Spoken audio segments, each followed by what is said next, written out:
You get hungry, you are overeating 2-minute noodles. Chef's kiss. Hey beautiful girls, I'm so happy that you guys clicked on this video because today we will be talking about my experience when I moved out of home when I was 18 and what was the next step. So let's get into the video.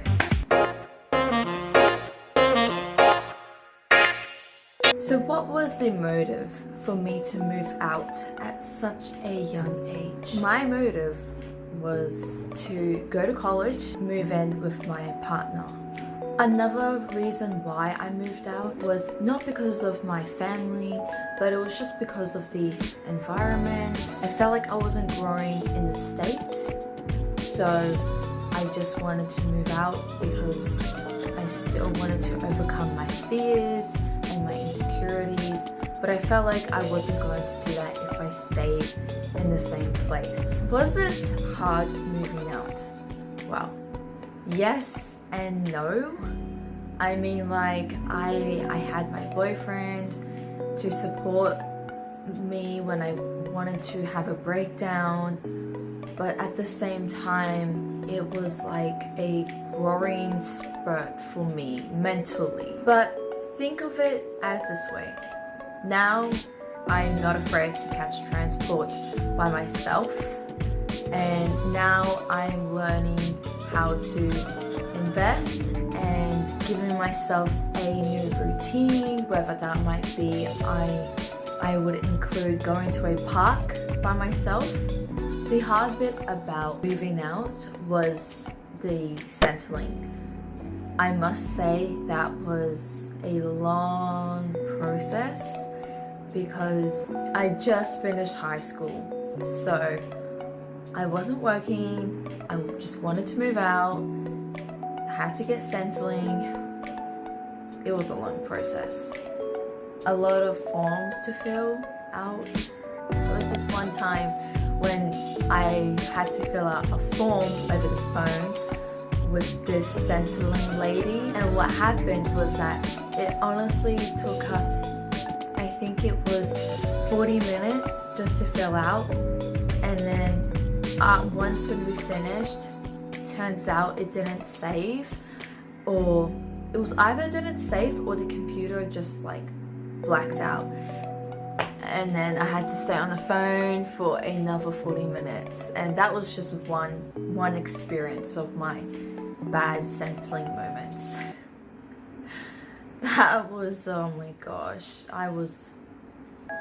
the worst bit about it was that she had a very foul mood, which I don't blame her, but it gave me anxiety because she wanted me to know the answers like that, and it was pretty hard, but that's okay. The next step was to find a shared house. So my partner and I, we had to look for a shared house, and luckily that his uni actually has a website for him. Couples can be in it as well.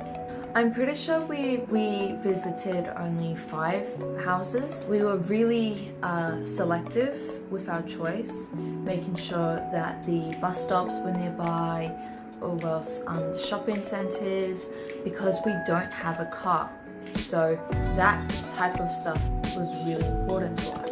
Then we found this house, and it was just perfect for us, and a park was nearby, and a bus stop was very close, and the shopping center was...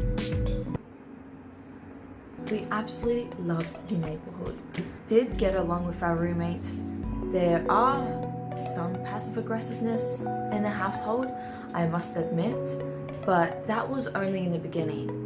Now that we've been living in the same house for over a year now, it's not like that anymore, so don't worry. The other hard bit about moving out was that you had to save money for furniture, expenses, the bond.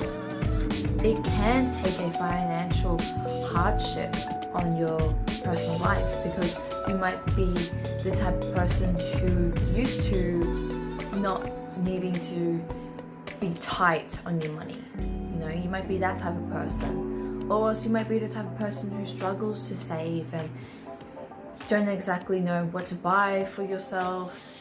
Just, that was another hard thing, was financial hardship. And I had a lot of meltdowns because it was like, why can't we get this? It's so basic, it's so simple, you know? I thought it was essential, but it really wasn't essential. If you're considering living with your partner and doing something what I'm doing today, you guys will be stressed. So don't take it personally if one of you guys lashes out when that wasn't necessary. In the beginning. Just make sure that both of you guys are good with money, okay? If you know that you're not good at saving, or if you're not that educated about how to budget properly, then please let the other person handle it. But even if you both are terrible in that scenario, I suggest that you both educate yourselves on Google or YouTube, or talk to someone about it. Another thing, and this is for financial advice, have 3 categories. 1, put money away for savings. 2, put money away for spending.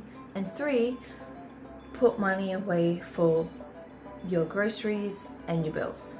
That way you're still saving, you still get to spend money, and you will be able to get your groceries and pay your bills. The reason why I would recommend you girls to just put more money into your savings rather than your spending is because you're gonna need the savings. Trust me, the financial monster just comes out of nowhere, and it's like, oh my gosh, I have to buy that. Oh my gosh, this is gonna cost a lot of money.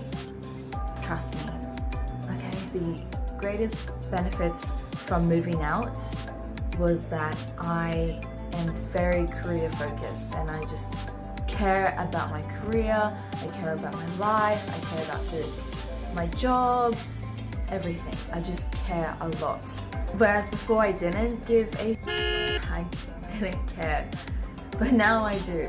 Ooh, you also want to learn how to cook, or else learn new recipes, and maybe even ask one of your family members to pass down their recipe, because you get hungry and you are overeating 2-minute noodles. So yeah, you're gonna ask them for how to make a basic dish. I have learned to nail pasta, chef's kiss.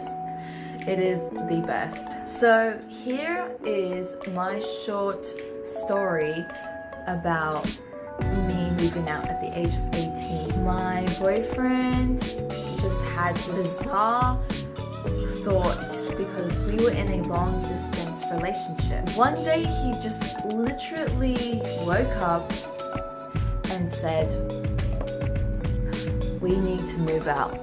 Let's move out together. What? I smiled at him and gave him this facial. What are you talking about? I actually didn't believe him. I just thought, okay, you're having one of those moments where it's like, let's be spontaneous, but really, don't be silly. No, he was dead set serious. I was like, what am I gonna do then? The plan was that I go to college, which I never expected myself to go to college. In high school, I told myself, I'm not going to college. Turns out I'm going to college. So, doing something that I love.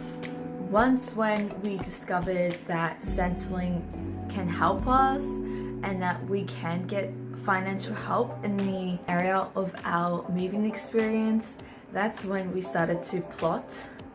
We got our birth certificates, our passports, we gathered our clothes, we told our parents, and I told my mom very bluntly over the phone. Hey, so I need to tell you something.